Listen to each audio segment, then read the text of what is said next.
What's going on, guys? Doe here. Hope we're doing good. And today we have a repeaters build that's probably the most broken thing I've ever used in Dauntless outside of open beta and or escalation. So this build does not need escalation amps to make it even crazier. It's already crazy enough. It's wild. It's just crazy. Now, to explain the build and then quickly explain how it works and then show some gameplay. That's the plan. Let's go ahead and get into it. So Austrian repeaters. That's the weapon we're using, shock and development. We got Berserker for our technique slot, and then Swift. Normally, I wouldn't use Swift, but in this case, we're not really dodging, so it's not a big deal. I'd normally use fleet-footed and Sprinter instead of Swift, just so everyone's aware.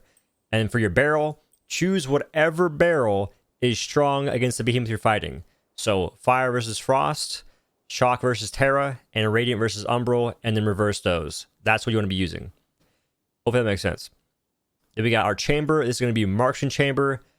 This is broken, especially with a certain modifier that we'll talk about here in a second. Captain's grip for more attack speed. Precision sights. This is a multiplicative damage increase, which is why it's busted. I think before it only gave you 8 extra hull damage. It was absolute garbage. Apparently, it's busted and it actually gives you multiplicative damage. And now it's just insane. You can hit for like 3,000 damage a regular shot during echoes with repeaters because of this.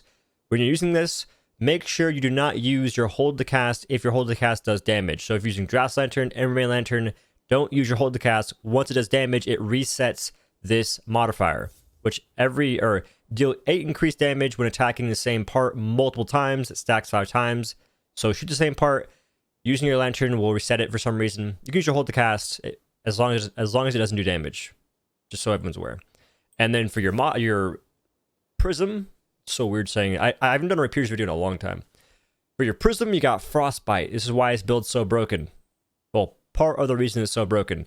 Once charged, your next attack places a frost brand that deals 3,000 frost damage after 30 seconds. Slayers can destroy the brand prematurely, detonating it for 50% increased damage. Charges every 90 seconds. You will not need every 90 seconds if you have this build because you'll kill it in like 5 on some fights. It's ridiculous after you die. And for the armor, we have Tragic Echo, which is my favorite helm to use in the game. I used to transmog it all the freaking time with Overpower. We got Rezakiri chest with Catalyst, Purgataro gloves with Discipline, and Thrax's feet with Berserker. So 2 escalation pieces and then 2 in-game pieces, 1 being an exotic. Good luck farming it. This build's kind of cool because most of the pieces are like in-game. You know, I'm not really sure what the actual in-game for Dauntless is, but it's kind of cool that this build is made from the pieces it's made from. I kind of like that. Lantern, Drask. Like I said, do not use the hold to cast. Just use the instant cast before your frostband breaks. I didn't say that, but don't use the hold to cast. It'll reset your precision sight stacks if you're using this build with Catalyst. And then for your potions, it's necessary to have Granny's Heartbreaker Tonic. You don't need Frenzy Tonic or Blitz, but it's just nice to have. I know some of y'all don't use potions. I think it's kind of weird using for trials. Just get your sub 3 and call it a day. IMO, but hey, you do you. But this build's fun. It's fun to mess around with, so I definitely suggest giving it a try. Don't be like, oh, I don't use potions. I'm saving them for, I don't know. Just try the build, bro. It's fun. Okay? And with all that said and done, we have +6 Berserker, Catalyst, Cunning, Overpower, and +3 Discipline and Swift. Once they buff repeaters and give them the stat for the weapon and then get rid of this gross mobility slot, which they're gonna give repeaters, like they're gonna demodularize repeaters and give them like what other weapons have. So Nasher has a stat and it has 2 different cell slots in it, like let's say Boreas. Once that happens, repeaters are gonna be even stronger, bro. It's gonna be crazy. But anyway, guys, that is the build. And to explain how it works, you're going to pop your potions and then die. Once you res, get empowerment, then market space with the marksman chamber. I'd pop your Draft Lantern right after this point and then shoot it till it explodes and keep shooting it until it dies. That's the build. All good. I appreciate y'all watching. Hope you enjoyed the rest of the video, and I'll see you in the next one. Peace. I could just pull a James Charles and do cosmetic streams only.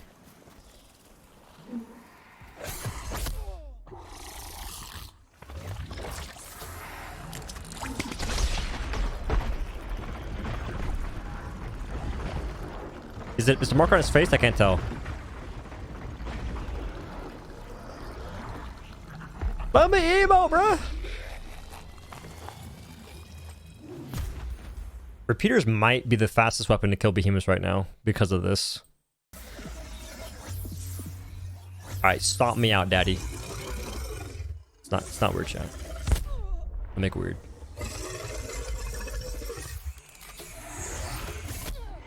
I'm 27 health.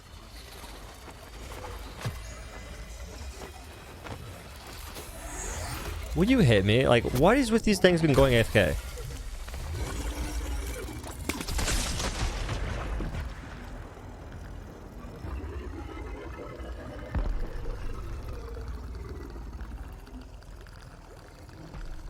Okay. I didn't expect it to kill it that fast, I'm not gonna lie. Is that a bug? No.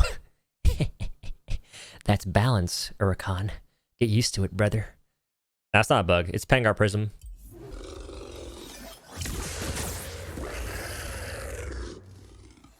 Impeccable aim. Okay, I guess we're just...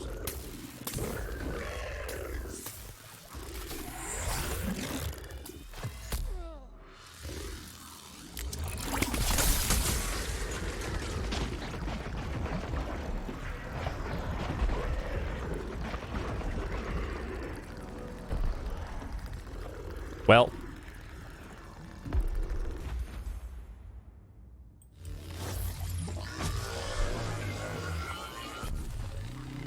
Shrowd, you're so boring.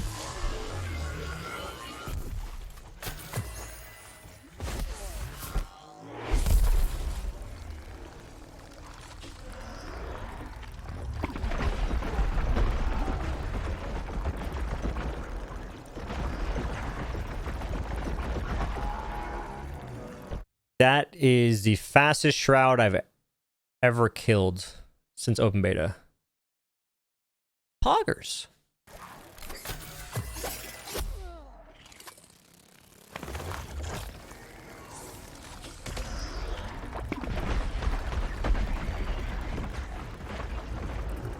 I know what you said to, like, you know, to not use my lantern cast, but I kind of forgot. I forgot.